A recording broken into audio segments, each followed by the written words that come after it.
Cursed Crowns de Catherine Doyle et Catherine Weber, traduit de l'anglais par Maud Hortalda, lu par Lola Créton. La couronne que portait Vraine Greenrock était trop serrée. Les branches lui comprimaient les tempes et s'enfonçaient dans son crâne. Elle s'efforça de ne pas grimacer en s'avançant sur le balcon du palais d'Anadone, aux côtés de sa sœur jumelle, les yeux sur le royaume pour lequel elle s'était si bien battue. Vraine avait du mal à croire que tout cela lui appartenait, ou du moins pour moitié. Elle le partageait avec Rose. Elle avait les nerfs à vif. Toute la matinée, elle s'était préparée au pire. À l'aune des événements de ces derniers jours, qui avaient entraîné la mort regrettable du fiancé de Rose, le prince Hansel de Gévras, le jour même de leur mariage, suivi de près par celle salvatrice de Willem Radborn, le perfide inspirateur royal. Vraine ne s'attendait pas à un accueil en fanfare, ni même à un accueil positif.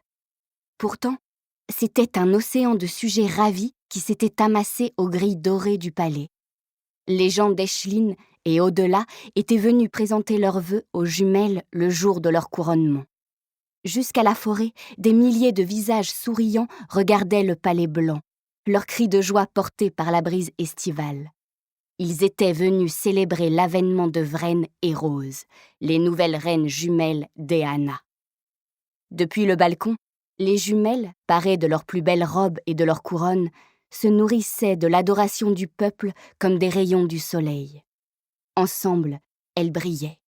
Elles représentaient la promesse d'une nouvelle ère, dans laquelle sorcières et simples mortels d'Eanna vivraient côte à côte, en harmonie, et où vieille superstition et méfiance s'apaiseraient enfin. C'était une belle journée, une journée de serments et de possibilités. Ou du moins, cela aurait dû, si la migraine de Vraine n'avait pas tambouriné à ce point. « Arrête de froncer les sourcils », souffla Rose entre ses dents. « Ils vont croire que tu fais la tête. » Vraine jeta un coup d'œil à sa sœur. Le sourire resplendissant de Rose tenait en place, infaillible, depuis près d'1 heure. Elle agitait la main depuis aussi longtemps au-dessus de sa tête, pour que tous, hommes, femmes et enfants, puissent la voir et sachent qu'ils étaient les bienvenus au royaume, qu'ils étaient aimés. Rose avait un talent naturel pour ce genre de simagrée. Elle était née pour ça. Vraine, pour sa part, ne s'était jamais sentie aussi inexpérimentée. Au début, le sourire lui était venu facilement, et en entendant les cris de joie quand les portes du balcon s'étaient ouvertes, sa surprise avait cédé à un immense soulagement. Mais là, son énergie s'épuisait. Elle avait agité la main si longtemps qu'elle ne sentait plus son bras. Elle était éreintée. Rien d'étonnant à cela. Après tout, elle avait grandi parmi les sorcières, sur les plages battues par le vent d'Horta, à l'ouest du pays, loin de l'apparat et des cérémonies du palais d'Anadone, et de la patience et des convenances que l'on attendait d'une princesse. « Combien de siècles on doit rester planté là ?»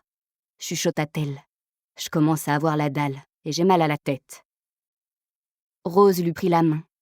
Une chaude pulsation remonta dans le bras de Vraine. La magie de guérison. En un instant, sa migraine avait disparu. « Voilà », fit Rose en la lâchant.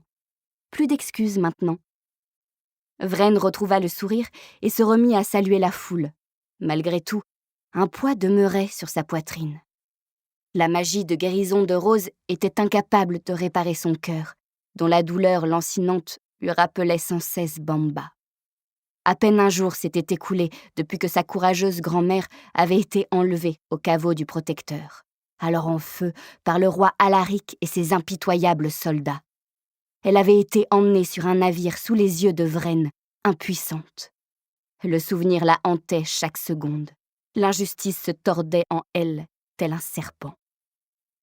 Elle était devenue reine, comme l'avait toujours voulu sa grand-mère. Mais Bamba n'était pas là pour le voir, pour l'aider. Elle était prisonnière d'Alaric, jeune souverain féroce venu du continent septentrional qui entretenait une fascination malsaine pour les sorcières. Vraine entendait bien changer cela.